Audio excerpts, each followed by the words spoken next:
Does Ybor eventually have enough people living in it, this neighborhood, Mm-hmm. that within the neighborhood itself, like there's the west side people, there's the east side, like there, Absolutely. you think we develop into a dense, real city? 100%. It's Yeah, not even a question. I love It's that. it's it's happening as we go. There's still lots in Seventh, and a little bit of that. Like the people already in Ybor. There's some people that are already, living on Fifth or living on South Ybor is a little different than the quarter. And It's so true. there's a little bit of it, but it's going to happen a lot. And of course, one of the real opportunities you're looking at the barrel vault or the warehouse right there to the right of the roundabout. The thing that I want to remind everyone, the E1, so E1 is a block up from that on the right, and then right to E2 and E3. Point that I want to make out is you see down, that's Highway 60 or Adamo at the bottom. All of those blocks are Gasworks. So just because those three are going vertical and have great renderings right now, and everything along Nuccio Parkway, the old projects, all that. So down on the bottom right or bottom left-hand corner, there's going to be a high rise down there, while you have mid rises as you move further up that corridor.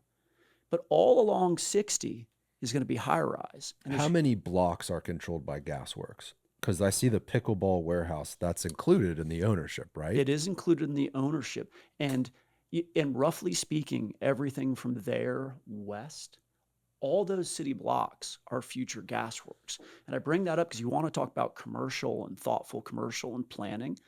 And the point that I make is there's 100,000 square feet that we're working on now, but that sets the tone for the base of all those other mid and high rise retail executions. When you say sets the tone, depending on the reception in the community, depending on the tenant mix, depending on how things go over the next 36 months, on E1 will set the tone for the future of the development. I believe so. Meaning, hey, the people are really sort of demanding a higher end thing here. Maybe we'll do like condos, right? Or like a luxe hotel.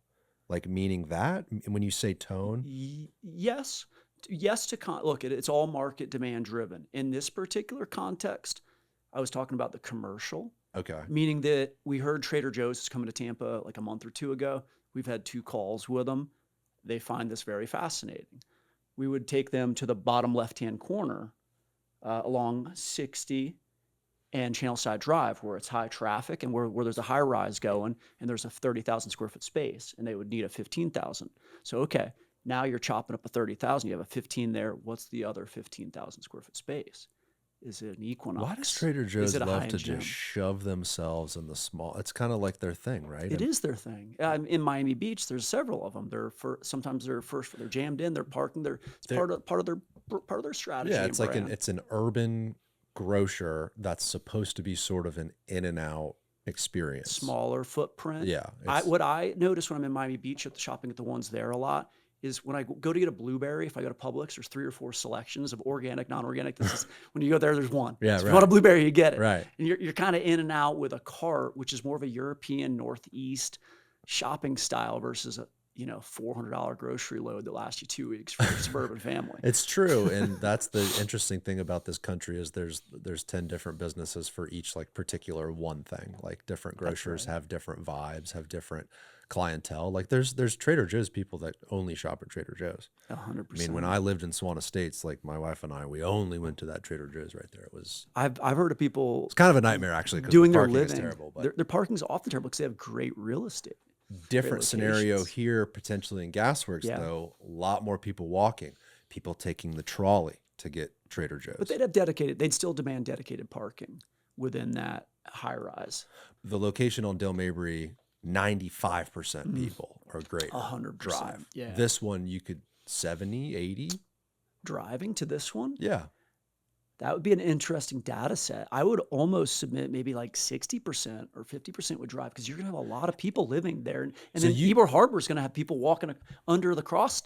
Look, that area is all greenway and it's all going to be beautiful. So you're going to walk right under that to get to your grocery store if you live in Ybor Harbor as well. And I'm going further out in the future. Well, let's just lay it down right now. Like, from what you're looking at, what's the real time scale here? Like not ambitious, not conservative, but like the realistic time scale, including Ybor Harbor.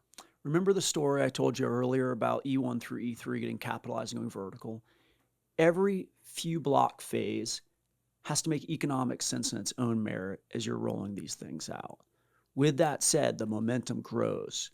Right now, the fact La Union is 75% leased and ahead of schedule is huge because it shows that even with a little bit of softening in Tampa and Florida and the whole economy, some of the stuff's still roaring.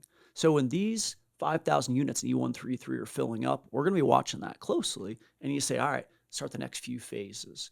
So I want to really manage expectations, but I want to say within our upcoming reasonable lifetime, all that's going to fill in. Those are all going to be mid-high rises, and absolutely, 10, 20 years, all of the Ybor Harbor will be done. Could it happen faster? Sure, but absorption is everything. Mhm. And you'd be foolish to not suggest that macroeconomic trends could change